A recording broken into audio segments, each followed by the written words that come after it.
Hey everyone, it's Amani from Haven Village in East Tennessee, the home of the Haven Earth Trade School. And I'm here with one of our neighbors down in Knoxville, not too far, about an hour and a half from us, Kerry, who has started Strong Roots Resources and does a lot around helping folks return to the land. And excited that he'll be coming out to do some wild foraging walks on our lands this Saturday for our open house. But Kerry, I'd love for people to get an idea about your background, how you got into this, because I know you're a generational, homesteader. And could you share a little bit for people that don't know who you are? Can you hear me? Yeah, absolutely. So, yeah, my name is Kerry Brown, and I'm an East Tennessee guy, Knoxville guy, and my wife and I live on. We're the fourth generation on the land that was obtained by my great grandfather in the 1930s. So my grandmother raised her family here. Had dad built his house, and then in 2020, after doing the urban homestead thing in the city for about 14 years, my wife and I came back in here to look after the land, to expand out our demonstration site, our permaculture regenerative demonstration site here on this 10 acres. And just to help out with the family, to be here for mom and dad, to be here closer to my brother. So that's all tied together for us. The staying close to the land, Mhm. understanding it, always learning from it, always listening to it. That's pretty much what my entire focus revolves around these days. So where you are in your land is where you grew up. Yes, yes. So Yeah. we're on. There's multiple adjoining parcels, and yeah, I mean, I'm a 15-second walk from my brother's house, a 30-second walk from mom and dad's house, and we placed our cabin kind of on the southeast corner of the property. So kind of it's like a family compound, really, there you've got going on with all of you just being on the land. When you left and came back and did the urban thing, what was there anything that was different, or what was the kind of coming back, or kind of any insights that you had from when you left originally? Yeah, quite a bit of it different. So dad kept cattle on the land, kept a small herd of Angus beef cattle on the land until about the mid 90s, and that's about the time that his own business took off, and he did not have time Mm, to manage that plus plus his business. So a lot of the land had gone fallow. Areas that were too steep to be bush hogged safely have just grown up. So, mhm. of course, around here on this side of the valley, that means a lot of brambles, usually followed by locust and calorie pear and anything pokey, anything that draws blood. It is here in certain areas.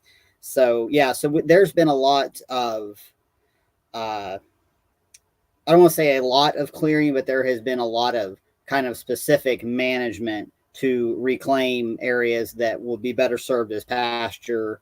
And then we're leaving a lot of wild edges pretty much alone. So we definitely have that kind of zone 5 wildlife. It's their area. I mean, everything's wildlife's area, but we're not trying to interfere with every single aspect. So a lot of overgrowth. Now that I have a better understanding of the soil structure than I would have had as a kid, uh, Mhm. much of our efforts is going into getting that soil food web back into balance. Yeah, we have quite a bit of existing pasture, and what we've learned coming to Tennessee is if you don't manage it, it will overgrow, and then there'll also be lots of different things to deal with for sure. So totally can relate to that. Now you just came out last week and saw our land. Curious what your thought, because it has a combination of pastures and a lot of growth of things. I mean, it's just really hard to keep up with. Yeah, I mean, you have a beautiful place, and I'm so happy that folks like you have been able to build this partnership around looking after the land. So you have what we call microclimates. So you have a lot of edge. You have edge that includes woods that are well into. They're not. exactly mature forests, but they're well into, many decades past early succession. Um, you have the ponds, you have that ridge line, and then you can go down into where those The creek hollers. beds are. Mm, So it's like a little bit of all parts of East Tennessee to explore. mm, mm. Yeah, I learned about what a holler was. Because our previous there's Yep. the it's called the mushroom holler. So definitely a lot of edibles here. Oh yeah, I mean they were jumping out at me everywhere when I rode with was that Tom who I rode with up Ted. in the UTV. Uh, he was on the hunt for some sumac, and before too long, I pointed out, I said, there it is. And then we got further up, close, further up the ridge. Then we found like a really nice specimen that had already set a bunch of berries. And it was like, once he saw that one, he's like, oh, wow, we've got it everywhere. And then he was able to identify kind of what sort of site that sumac really prefers as compared to other things. So, Mm. uh, yeah, you guys really have I mean, of course, we are in the bounty right now in terms of foraging. We are definitely, I'd say, probably at the peak. Yeah, I know, we've been trying, so we're almost a year on the land, and one of the things we've been trying to do is chart things out. We got a lot from the previous land steward because he was foraging a lot. So we knew that there were like pawpaws and persimmons and sassafras, and obviously with black walnut. He planted some pecans. We have our peach tree that seems to be doing well. We were told from the forester that apples probably wouldn't do well because of all the pine trees, to focus on pears, peaches, and plums. So there's some of that. We've planted blueberries that seem to be doing well, but tons of wild berries up there. And yeah, and then the mushrooms, of course, but it's, having a year to go through and actually start charting what's on your land and then the locations of it. It is a massive undertaking. What's a good place to start? Where do you tell people to start when they're getting back to the land and trying to figure out what they have? I ask them to start as close to their home and their kind of daily path as much as Mm, possible. Um, there's nothing wrong with getting out in the woods and finding like the deer and turkey trails and following those trails that the wildlife have made for you. Um, but start with what's right around you first, and then maybe where do you like to wander out to, even if it's just between maybe where you park your vehicle and your home. And within that little or big square footage, however that is for folks, you could be looking at easily dozens of things to learn right then and there. mm, Different clovers, different chickweed, your wild greens that come up in early spring, yeah. various wildflowers that have medicinal uses. It could be a lot in a very small footprint. And then just kind of treat it just like your permaculture zones, and then just kind of work your way out from there. I saw in your kitchen that you had the Katua Earth First Foragers calendar, and I've Mhm. got a copy of that myself. I love that. I love to refer to it, and that's a nice little resource for kind of what's available when. Although I am Mhm. starting to see, I mean, everything shifts a little bit from year to year. I saw a bunch of stuff come in early, and also a bunch of stuff come in late. So it's a trend. It's not a fixed thing, but Right. uh, yeah, just start close, That's great meander advice. out. Yeah. So, with it, how did you actually, I mean, you grew up on the land, so you grew up close to the land, but how did you get into the foraging and the plant identification piece of like things?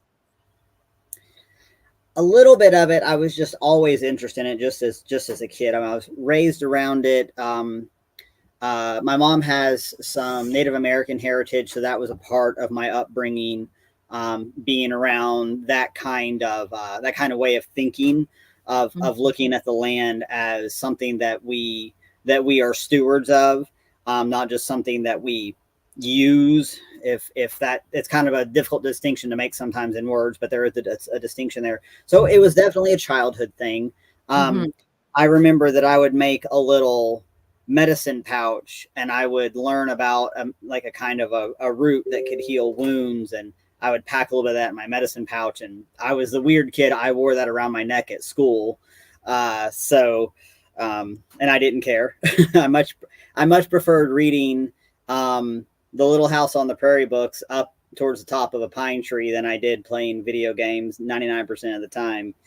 And it was one of those things where for a portion of my, early adulthood, I'm almost 41 now. Uh, for a decade or two there, I was caught up in career life, being an EMT, being, trying to keep up with the latest medical technological stuff. And then around 20, well, about the time I was kind of reestablishing myself as an urban homesteader, that I began to kind of rebuild that interest. And then Mm. it's just kind of, I've just kind of persisted at it since then. Yeah, it kind of builds upon itself. I know that I started going to like herbal conferences when I was 19, and just it definitely is something over time, right? And getting like having a relationship with the plants and all of that. So for you, is part of the wild foraging things that you can actually eat off the land? Is that what's like the identification? But is that a goal for you? Is to be able to harvest things off the land? Sure. I mean, I love the idea that the plants are just there doing their thing, providing the kind of micronutrients that may not be as available, and certainly not in store bought foods, and maybe not even as available in the foods that we grow, because they're wonderfully adapted to the soil and to the conditions present there. So they're just there for us, and I don't have to really think about it other than when is it available, and if I'm working on clearing anything out, I clear out around things I want to keep. Right. So I kind of be mindful about that, but they save me a lot of work. Uh, Mm. I don't. I enjoy growing salad greens and things like that, but in early spring, I'm just as happy to go find the chickweed and the young dandelion and the watercress down at the creek than worrying. And I can go find those things in the event that the slugs find my lettuce. Right, right. Because they're growing in a natural environment, so they're robust.